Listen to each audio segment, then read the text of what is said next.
on a February pre-Super Bowl weekend. Elmer and Christie Dustman are going to be giving us a lecture on aesthetic pruning. A little background information. Elmer and Joyce Dustman grew up in a farming country in upstate rural New York. Once in their home outside Rochester, New York, they started gardening, first with vegetables, fruit trees, and flowers.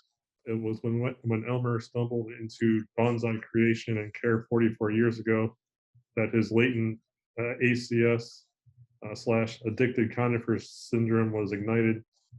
Joyce and Elmer attended their first ACS event in Philadelphia in 1995 and soon brought their daughter Christie to the Central Region National Heartland meeting in 1997. It was all over from there. He served 2 terms as an ACS director and with his partner in conifer crime, Gerald Kroll, organized ACS national meetings and 3 regional meetings for the Northeast region. Elmer was awarded the Marvin and Emily Snyder Award of Merit for dedicated support of the Conifer Society in 2018. Elmer's expertise in pruning combines his study with bonsai master Bill Volvanus in Rochester, his lifelong gardening experience of fruit tree pruning and farming, and his love of the Japanese aesthetic with focused study of the newest thinking and techniques of modern day arborists like Dr. Shigo and Dr. Ed Gilman. At his core, Elmer seeks the essence of the tree and aesthetic pruning techniques. A tool aficionado, Elmer is always trialing new tools to find the best and most efficient ways to prune and guide his plants. If you were able to attend the Skinny Atlas meeting a couple years ago, you got to see Elmer in action, and he has quite the impressive tool belt. Elmer, for sure, always has the right tool for the right cut. His clients seek out his pruning expertise, and one of his clients is Gerald Kroll. So thank you guys. Looking forward to seeing the demonstration. All right. So I'm going to open us up on our lecture today. Both my dad and I would value any questions that you might have, and if you're able to put them in the chat, I will read them out and we can respond to them at the end of the lecture. So feel free to ask anything. So today we're going to have a discussion of pruning, aesthetic pruning, and the tale of a well-loved juniper. So just to start out, we recognize that some of you may have been pruning and doing plant care for many years. Some of you may be new to this. But just to, at the very, very most basic level, what is pruning? And pruning is the intentional wounding of a plant in order to meet its short and long-term goals. So when I'm teaching pruning, and I talk about intentional wounding, what I'm really saying is that any cut that I make or that anyone makes on a plant does create a wound, and in my opinion, should be done with a thoughtful, with a reason for doing so. And when I teach pruning, I have people bring their tools to be able to look at them. And I often will ask someone, if I had to cut your arm off today, what kind of tool would you prefer that I use? And that's why I have the word surgeon up here, to illustrate the point that if we are going to be wounding a plant, ideally we want to do it in a way that is not only thoughtful, but we use a tool that does not do undue harm to the plant. So when I show the difference between a pair of loppers or a pair of electric head shears on one hand, and I show my Japanese pruning saw on the other hand, most people, if they had to have their arm removed, would choose to have the Japanese pruning saw because it looks like it's the best tool for the job. So You probably have reasons in your mind why you might prune something, why you might cut something off of a plant. I think from at least my experience or our experience, there's 6 basic reasons why people do remove pieces from plants. And these are kind of the tried and true list, certainly to maintain plant health. So the idea that we're going to remove something that's dead or diseased or injured to minimize the potential for opportunistic pests and infection. And also the idea of, timing your pruning efforts to improve the vigor of a plant by directing the energy to the healthiest parts of the plant. I think most people, probably the default of why people prune is to control growth. So we cut things off of plants to control their overall size and the density of the plant. However, as we know, as well as many homeowners, and when you drive around, if your neighborhood's anything like mine, you can see that pruning is not the answer if, in fact, it's a poor plant choice for the location. So I think many people get into an endless cycle of trying to control the growth of something that is not well placed. And then safety. So if there's a storm or, if something is growing into the walkway, we're cutting something off that might be hazardous, weak, rotted, in the wrong spot, impeding traffic. So those would be 3 of the 6 most basic reasons for pruning. And here's just a very, very simple example of, pruning for shape and size. So here we have a holly before on the left-hand side and after on the right-hand side. So the idea being, in this most simple form, we're trying to control the size and trying to direct the shape of a plant. And this is pretty basic. This is what I mean when I say that homeowners often get into this endless loop, a loop with the plant where they wish the plant would stop growing and the plant wishes that it could live elsewhere. And the 2 things, the 2 sets of goals are at odds with each other. So I derive a great deal of joy driving around and seeing situations like this. And, I often wish that I could leave a pamphlet suggesting a way to make a change. But I'm sure that you've all seen this sort of situation where, it's pretty ho-hum. Pruning just for the ability to get into your house. So there's also pruning for shape and size. So here we have some teddy bears at Green Animals Sculpture Park. So, it is possible to prune for shape and size with a reason other than just the practical homeowner. And, this is just yet another one of those photos of pruning for shape and size and to control growth. The idea of removing plant parts, plant bits, really with very little intentional thought other than I gotta shear this stuff off because I did it last year, and if I don't do it, then I'm not going to be able to even see out of the top of the windows.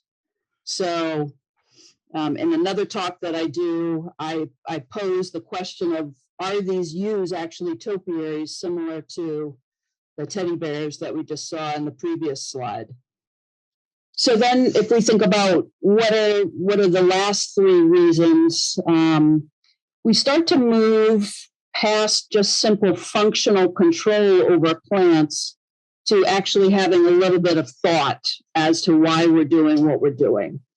So many of you may do this on a regular basis or understand this concept of rejuvenating or renovating the aging or an overgrown plant. And this is primarily done for deciduous woody material because many conifers will not regrow. I mean, yews, taxus will, but this practice helps to stimulate the formation of new vigorous wood by removing older parts of the plant to allow new parts to come through. So it really is a strategic multiple year strategy to encourage the revitalization of a plant. And it can be used in place of actually removing the plant. I usually talk to people about you kind of rebooting the plant. You're starting the plant over again. Other reasons for pruning might be to encourage flower and fruit production. And then we start to get into this idea of guiding the plant's shape and form and enhancing its visual impact. So I think amongst ourselves, probably all of you are thinking about all 6 of these reasons for pruning. I wanted to show an example of rejuvenation or renovational pruning, and this is a lilac that I worked on some years ago. So this may look very familiar to you. You walk out, you see the lilac, you see some other multiple stem shrub, forsythia, etc. And there's older canes and newer canes. And the older canes have gotten quite woody, potentially have grown too tall, are no longer very vigorous. And so when I'm renovating a shrub, I'm thinking about, what is the new ideal height or width of that plant if it's outgrown its spot. And rather than starting by working at the top of the plant, I drop to my knees and I start to work from inside the plant. And that's often something that really surprises people when I'm teaching pruning, is that I think a lot of people think about pruning as you're standing and you're reaching and touching the plant. But in fact, a lot of times I'm literally on the ground crawling around inside of the plant. So the idea is to let air and light penetrate inside the plant, encourage that new growth. And I'm starting to see the new plant and identify the younger branches that will form that new plant. So in this case, I'm identifying what are the oldest canes and what are the newest canes. I'm removing a third of the oldest canes here. I made a waste cut so that then I could make a much more careful final cut as low as I could get. And I'm beginning that process of stimulating the plant to regrow, growing new greenery from the bottom up. And after I've removed the oldest canes, then I'm evaluating those remaining smaller diameter stems and selecting which ones to retain. So it may be that there are not a lot of new stems and there's very little thinning of the new ones, or it may be with some plants, there's many new shoots. And so the idea is to leave those well-placed young stems that will be the new life of the plant. And with this kind of technique, I'm really thinking about the future of the plant. I'm not just simply thinking about, it's Saturday afternoon and I have to just cut this thing to make it smaller. I'm thinking about the future, and I'm thinking about how the plant actually fits into that overall gestalt of the garden itself. So we've got those 6 major, typical reasons why we're pruning. But is there more? Is there more to pruning? And we're positing that yes, there is. So it's called aesthetic pruning. And it's a term that came out of the West, out of California in 1986. Roughly is when people started to kind of codify some of their ideas about how to take pruning beyond simply controlling a plant, and now thinking about pruning actually as a thought-rich and artistic endeavor. So Dennis's quote here is that aesthetic pruning embraces the creative interpretation of small trees and shrubs. And he's calling it an art form that combines the artistic skill of the pruner, the essence of a tree, the science of horticulture, and the needs of clients and the surroundings. So it's really catapulting us into a whole other dimension. It's a new paradigm for how to think about pruning, that now we're thinking about pruning as an artistic craft. We're thinking about interpreting a plant. What is a plant? What could it be? What is it? Rather than simply controlling it in a very pedestrian kind of a way.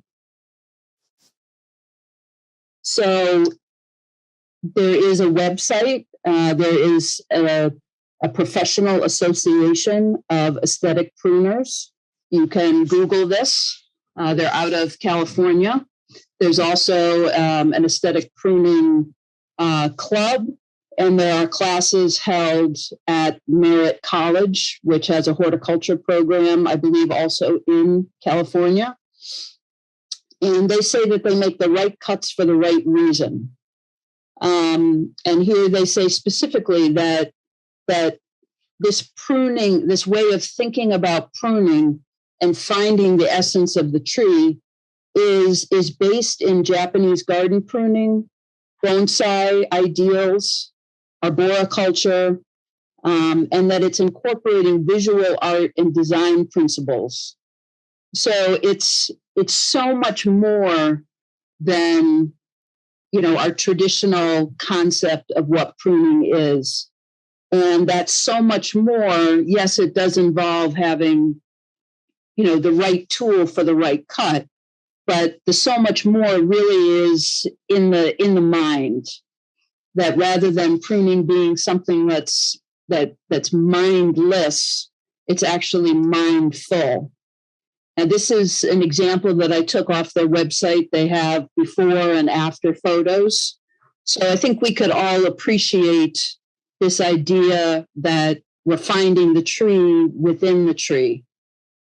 Going from, not to say that this on the left-hand side is not also fabulous looking, but this idea that there is a tree inside of it, and how do we reveal that? And then the aesthetic value of doing that rather than simply for other reasons. So aesthetic pruners are dedicated to the craft of pruning, versed in many styles, and have a long-term vision with an emphasis on health and beauty. Oops, I guess I said that twice. So when I was looking at the classes that are offered, it made me want to move from Boston to California. They have classes like the art of wisteria, finding the essence of a tree, the art of the focal point tree, many different classes on pruning pines. And you can actually become a certified aesthetic pruner. There is a program for that. So this idea that it is seen as a professional craft that can be codified, and you can, be certified as someone who has that expertise. So now we come into when my dad is going to pick up the tale of a well-loved juniper. We want to give you a couple examples of aesthetic pruning. Okay, I guess it's my turn. Yes. Okay, so let me tell you a story about Jerry's find. He was in a nursery and he found in the junk pile a juniper in a rusted can, and it talked to him. So he got it for nothing for taking home. and he planted it in his first house. And he said when he took it out of the can, there was just a little horn for it was so root bound and in such bad shape. So the story moves on in his second house that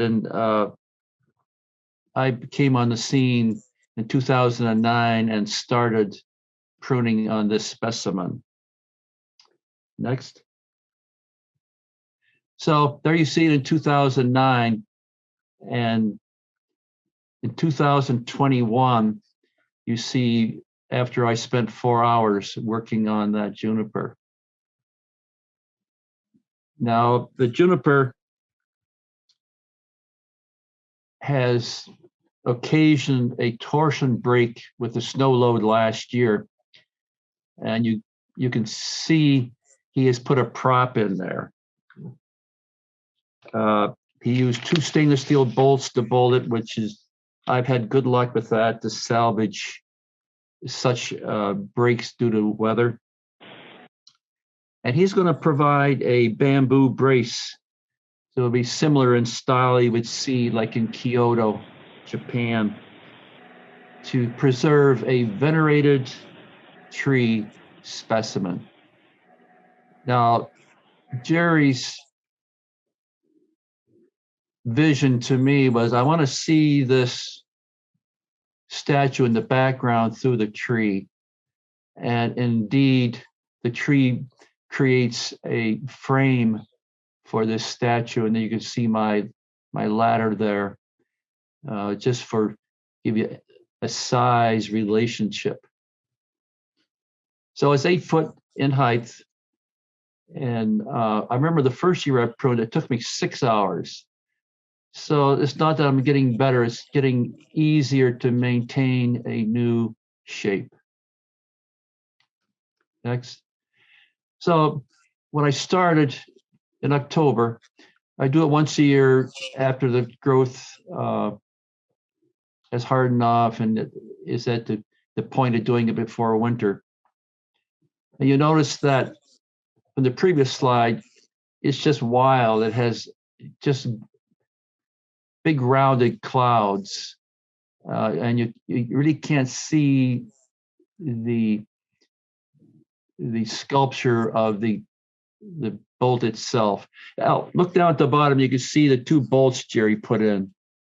So you usually use a carriage bolt with a washer on each side to spread out the tension. So that's where before. Next. So here you can see resulting thinning and creating articulation. Articulation means now you can see the actual branches and sub branches. And one of the problems is it gets so congested that you can't have light get into it, and you wind up with a lot of dead growth. So there you can see Jerry's temporary 2x4 that he'll, like I say, change into a elegant bamboo. Next. So here's like a progress photo. The middle level is complete as far as the pruning it, and top and below you see before. So that's the start of the process. So here's another close-up of semi-completion. You notice there's a tarp down below because Jerry has like a goldfish pond, and it's a devilish problem to pick up all those little pieces and it floats. So when I get done, I just pull it back, and that saves him a lot of problems later. Next. So this is another progress problem. As you work on it, you work on all of the sub branchlets to get definition. In other words, I'm opening it up, it allows air to get in, light to get in, and that's for the new growth next year. You don't take it back till you see brown. Brown meaning you got past all of the vegetative growth. because there's always suspect if it's going to rejuvenate on brown. So you got to keep that in mind. Don't go too far. So further up the branch, you see, I haven't got that far. Next. So one of the tools which is super light is this ARS Professional Head Shear. And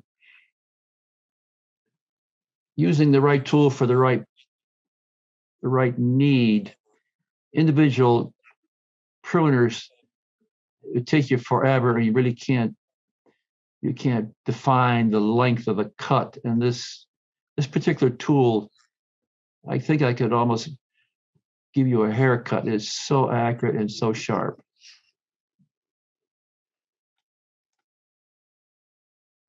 So here the branch is completed. And now you can see I've developed all the branchlets along the total length of the large branch. Next. So here's a close-up of the completed branch series. What I want to bring your attention is there was a branchlet that came off an adventitious bud. And so I kept that. And this branch by location is great because the total length of the large trunk, it had just an open space, too much negative space. And so working on it over a great number of years, it's really defines more of the uniqueness of this specimen. Next.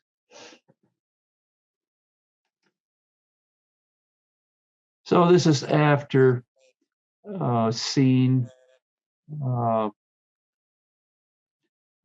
Take note of that little creature down at the bottom down there. In the very first scene, there was nothing around that as far as branches. And you can't move it because it's one of the branches went through the space on it. So I always have to be careful where I'm stepping around this tree. The other thing is, this is so high, and there's a difference in elevation between the patio and the other side. I really can't have my hands targeting all the cuts. And that's one of the things you need is you don't make random cuts. You're always making cuts that you know what you're doing as far as the final result. So because the total width of this is probably over 8 feet, and I can't get the ladder close enough, I can't reach in. So then I have to use what I call the extended pruner pole, because you need to get on top and open it up. The top is a problem. I can't reach in there and do targeted with my actual hand shears, but I do that with the extended pruners. Next. So this is the final view that Jerry sees from his kitchen window. And I think I've been successful in his telling me he wants to be able to see it from his kitchen table. And the kitchen table is really no more than a kitchen table like most of our homes. That's where he does all his work. And part of that is looking out upon the statue and his garden. Next.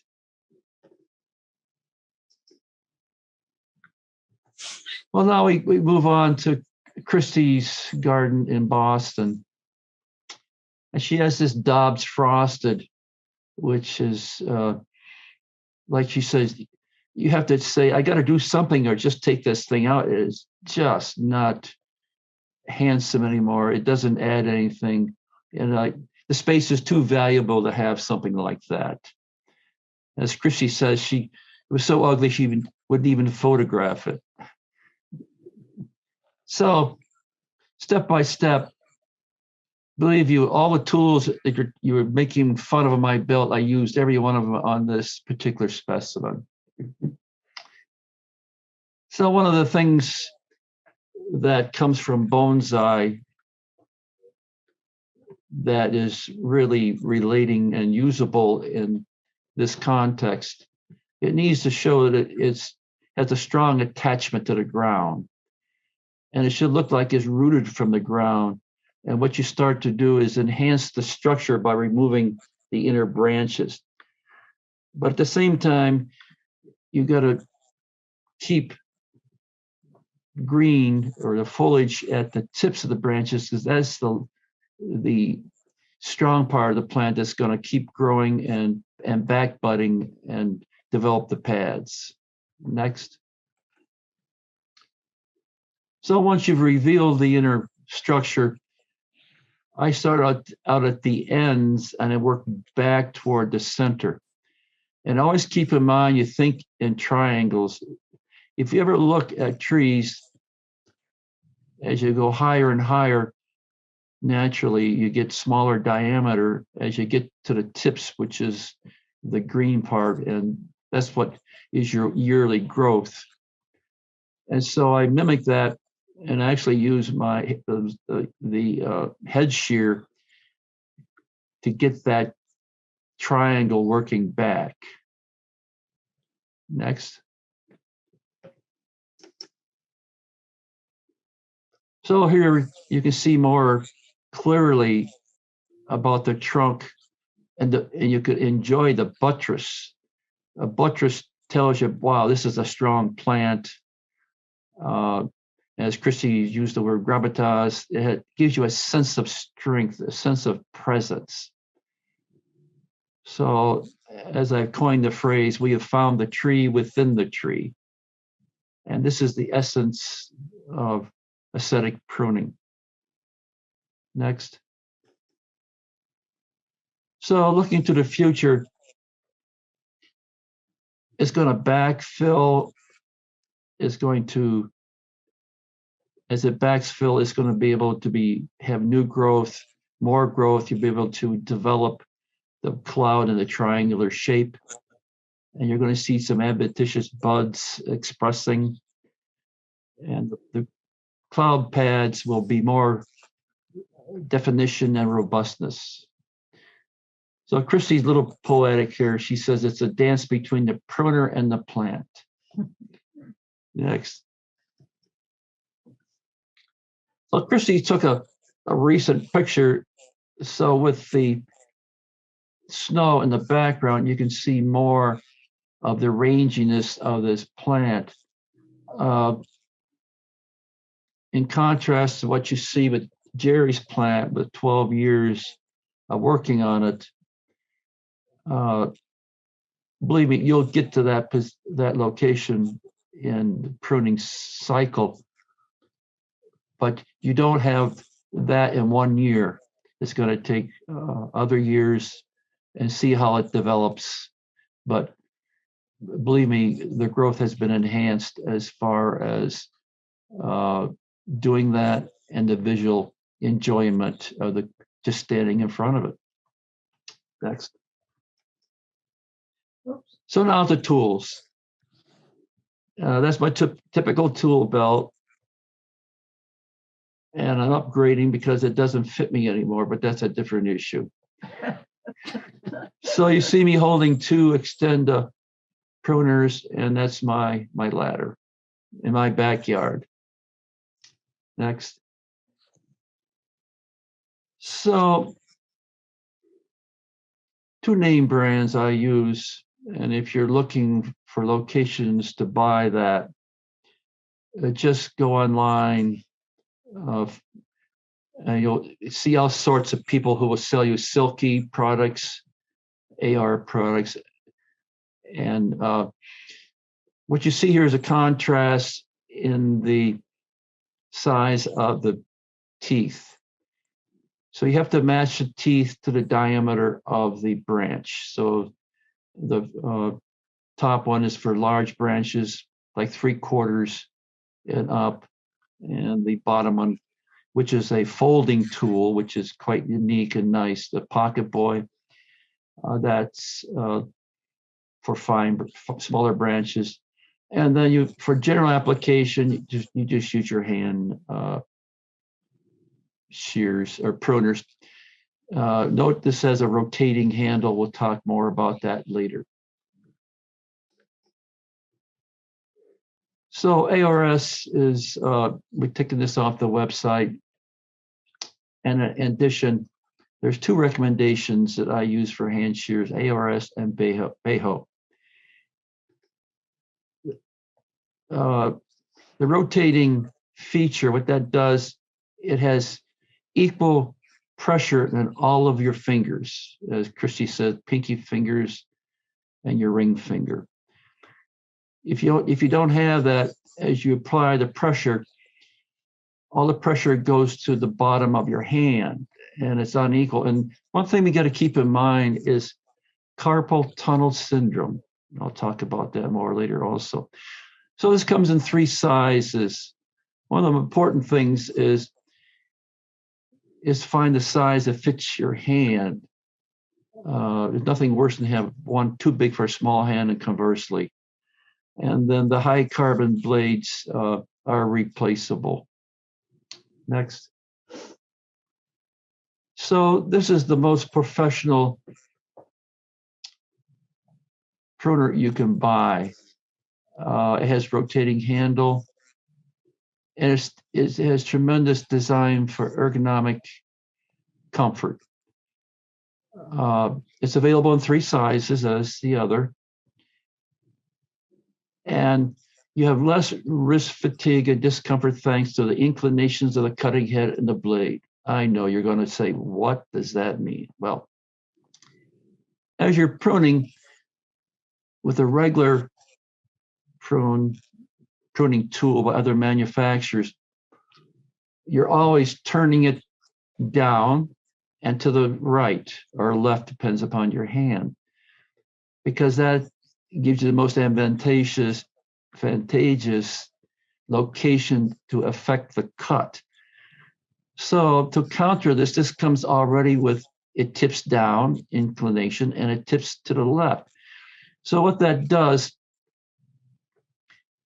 it keeps your wrist and your arm in what's called a neutral space.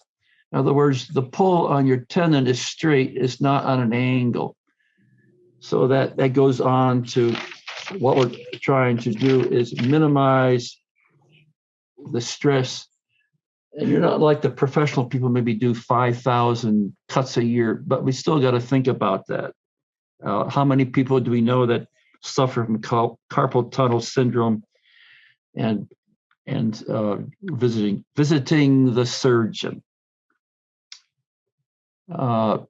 They actually have an exhibit. You put your hand on the exhibit and you decide the size that you want to buy, as well as you have other options as the type of blade.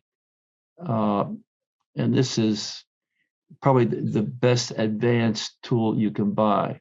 It's probably like about $55. So in my budget, there's no such thing as cost, as we need to have it. Next. Excuse me. So the Japanese saw, in contrast to the Western saw, it cuts on the return stroke. We'll talk about that more later, but more to the point, the teeth are much different because they have 4 cutting surfaces, which allows a more clean cut. It destroys 50% less of the wood cells in the process. And further, the saw teeth are ground in a bicave situation, or not situation, but method. The bottom part of the tooth is the thickest naturally, but the top part is slightly thinner, and the tooth is thinnest in the middle. So in addition, these blades are hardened. They're called impact hardened, so that they last probably 3 times longer than a regular saw blade, as well as you don't resharpen them, you replace them. Next.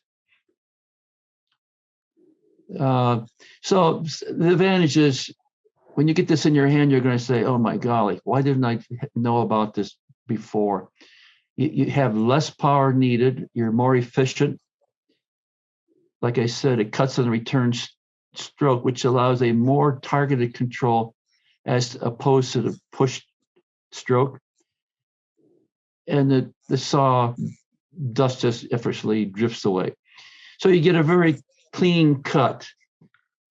Clean, what I'm meaning here, it doesn't tear the wood. It gives you a smooth cut, full splinters. And that really helps in the healing process later. So this exhibit is match the sawtooth size with the diameter of the branch for a cleaner cut. It'll heal slower. Faster. Faster. Okay. Whoops. Believe me, Christie and I have gone through many edits and things still creep in. But that's for you to recognize that we do make mistakes. Anyway, the bark on like a maple tree, it'll close over in 1 year. It doesn't happen that fast on conifers, but it will close much faster over a smooth surface and correspondingly heal faster, less opportunity for pest or disease infection. Next.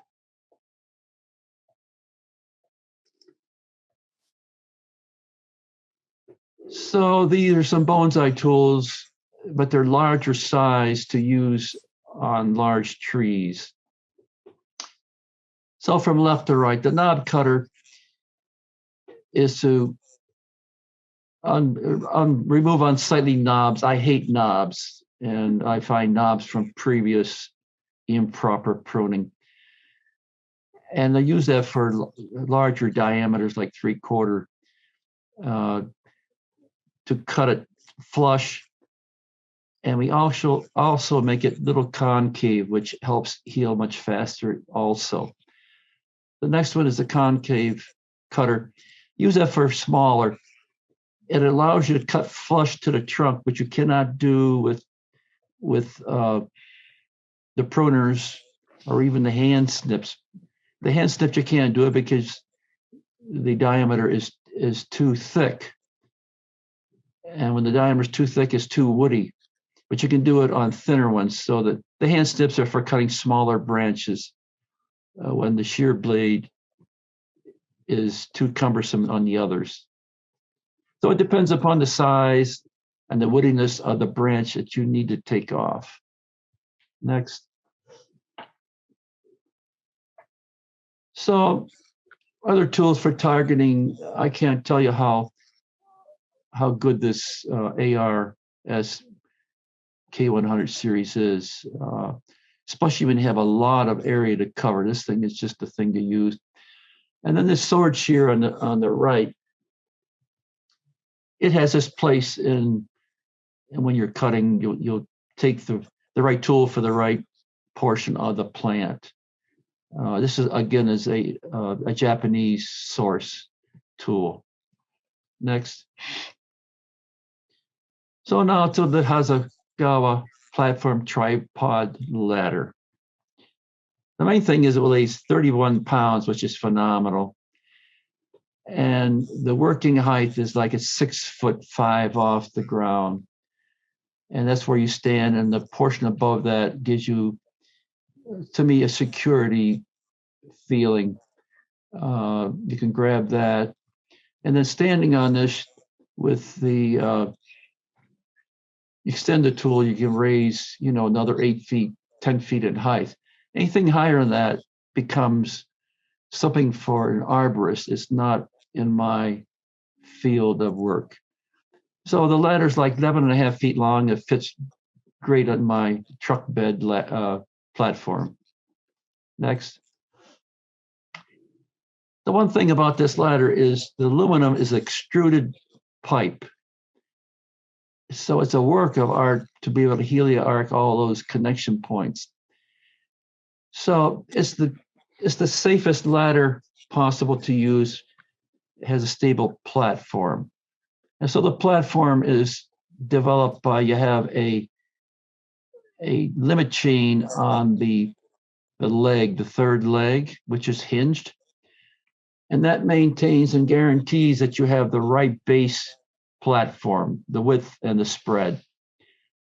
And it's so designed that gives you the best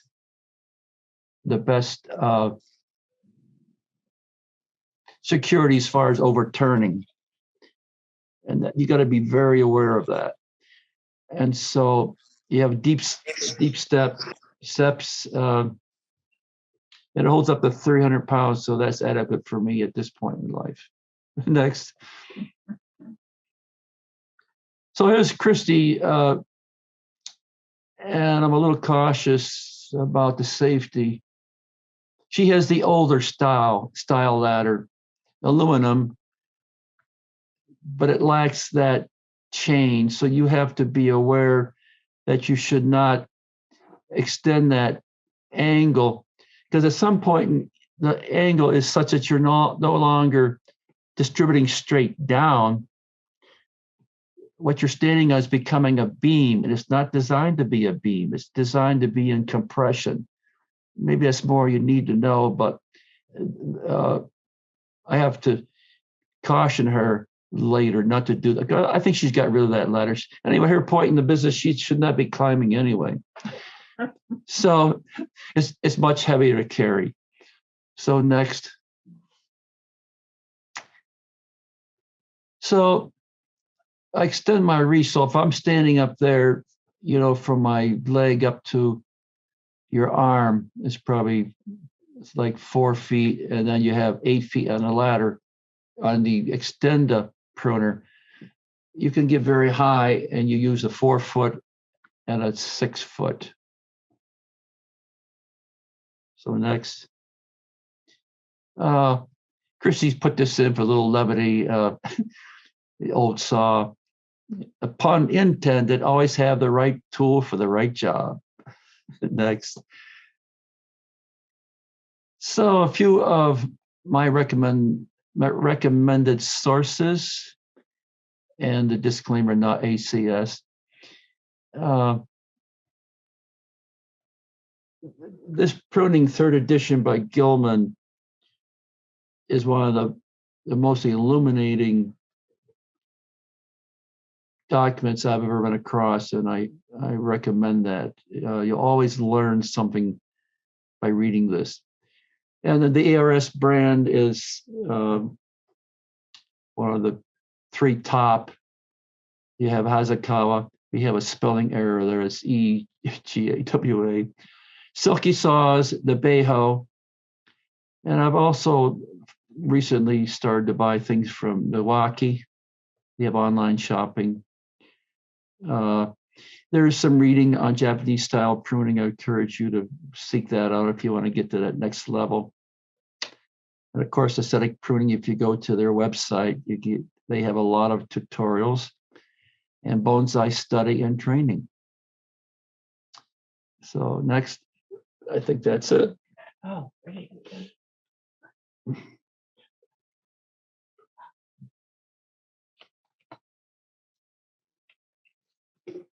Okay. That is the end of our presentation. So thank you, Elmer. Let me get back to. So we'd be happy to take some questions. I'm going to see if there's any questions in the chat. Let me just see here.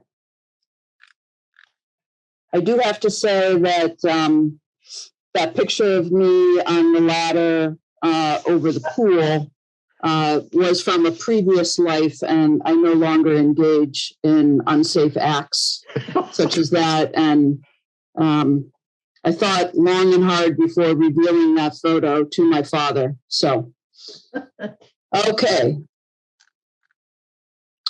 Someone did put in the link to the Merit College Aesthetic Pruning classes, and there are classes available on Zoom. So thank you very much for that.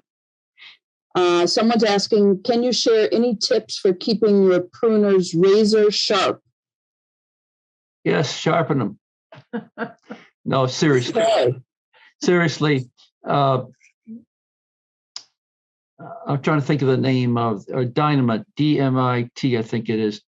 They sell the size of a diamond encrusted file, and they sell them in like 3 different grades. The red, yellow, and blue as to the grit, and they will reach into the throat of a typical hand pruners.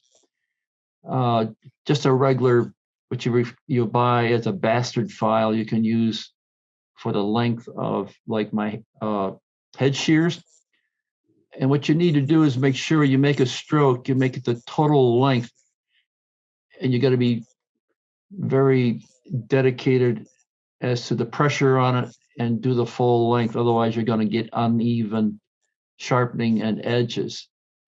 So that's what I recommend. And the other thing is you have to use something to take the sap off, because you usually find things get sticky and they won't open. So that would be 2 recommendations. And then I have someone here in Rochester who sharpens bonsai tools when it really gets to be professionally sharpened. And he always hollers at me, he says, "How did you do this? What did you cut inappropriately?" Anyway, so that's what I do. Okay.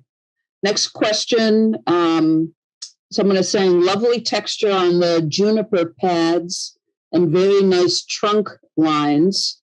Can you talk about how you decide what size the pads will be and how they relate to each other? Wow. Oh dear. Well, there's a line that you have already set forth on that windswept specimen. So there should be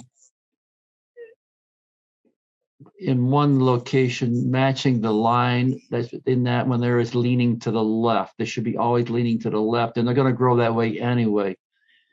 And when you're refining it, you're going to see some branches they're just in the wrong place. You cut them off. And so you enhance the ones in the right directions. You take the ones off the wrong directions. And what I didn't mention was on the pads, you go and cut all the bottoms off the bottom that go beyond a certain line. In other words, you want the bottom to be flat to match the top that is flat. As flat in this relationship is all in one plane, not necessarily flat. So what was the other part of that question? I think how the pads then relate to each other. And I think, well, they're already relating it. They're parallel, naturally growing and relating to one another. Like I say, if they don't relate, you take care of them, you get rid of them. someone is asking when to prune. Late summer to give time to heal before the freeze-thaw cycles, or in the winter? Well, if you're taking a total branch off, you do it anytime you have the pruners in your hand. I mean, that's a general rule. But you always do Jerry's in October. Is there a reason you do it then and not in the spring, for instance, or the winter? Well, you don't never do in spring because you got to wait till the new growth comes on and hardens off. And it doesn't close in the spaces until it's totally elongated. And like you say, if you do it late winter, it's in dormancy. It's not going to grow and have any issue of growing and being frozen.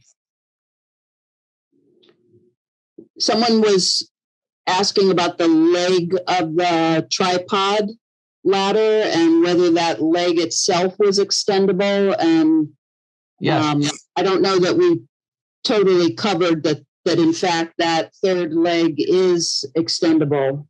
That's our unforgivable. We should have, because that's a basic part of using it. It does extend like about 2 feet because you're going to find in instances that the ground you're on, the pads of the steps will not be level. So it is adjustable up and down to overcome and make sure that your step is level. Yes, sorry about that omission. Thank you for asking. Looks like someone wants some advice after the lecture. Okay. Someone is asking how the two hand pruners that we talked about, the Bajo and the ARS hand pruners, how they compare to a Felco pruner. No comparison. Well, I started with Felcos. That's what people start with. I have them in my bag as backup. I rarely use them. They are a good tool. There's no doubt about it. But the two we're recommending I would consider more professional, especially the Bajo. That's a very professional tool. Someone has put in HIDA Tools, HIDA Tools in Berkeley, California, as being a great online resource. Okay. And also Jennifer and Jeff Harvey carry the complete line of ARS pruning tools. And probably Jeff will give you an ACS discount too. Ask for it. Probably will. And I see that the advice question was meant to be answered now. So someone is saying, would you address pruning the leader of a plant? I need to cut back some DeGroote Spire arborvitae for the purpose of controlling their height. They've begun to shade my solar panels. Okay, so Wow.